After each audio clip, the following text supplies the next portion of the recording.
All right, we have to talk about something that's been long overdue for years and decades. Like many fellow war veterans, I refuse to see this country become a permanent war zone. This is absolutely fucking unacceptable.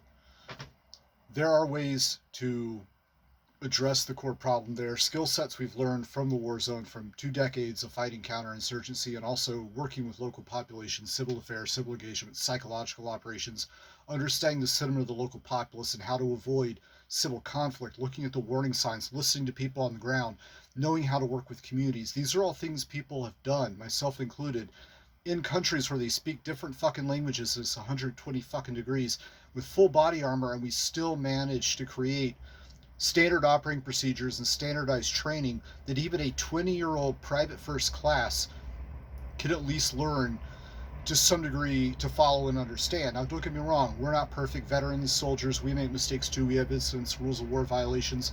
We continuously make mistakes when we don't interact the right way with the civilians. They throw rocks, we respond the wrong way, it makes it worse.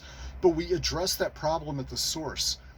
We train and continuously improve. We create incubators like the National Training Center to constantly learn and adapt from our fucking mistakes. And we try to standardize these practices horizontally across the media through something called lessons learned, best practices.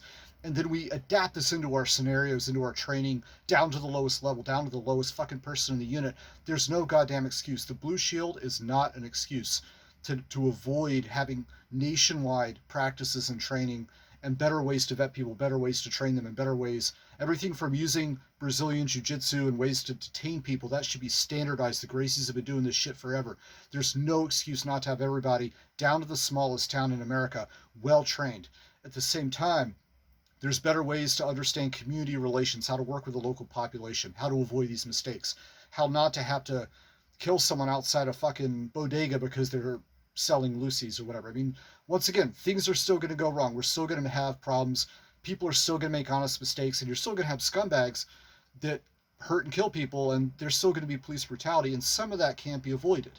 But on a large scale, we can drastically improve this problem. That doesn't mean there aren't political problems we need to fix at the top, but in terms of standardizing the way we train and equip our police officers, and I'm extremely supportive of the good cops, I'm extremely supportive of anyone wearing a uniform doing their job, walking the beat, and being honest in their integrity and in the way they do their job. Most cops do not deserve to be demonized by far left vitriol. That's bullshit too. This is not a political statement. We are better than this, and we will not allow our country to become a fucking war zone. Veterans can help. Let war veterans help work with the police, work with police chiefs, and help standardize this training across the country. Returning from a war zone and seeing our own country become one is the worst possible fucking thing we could ever ask for.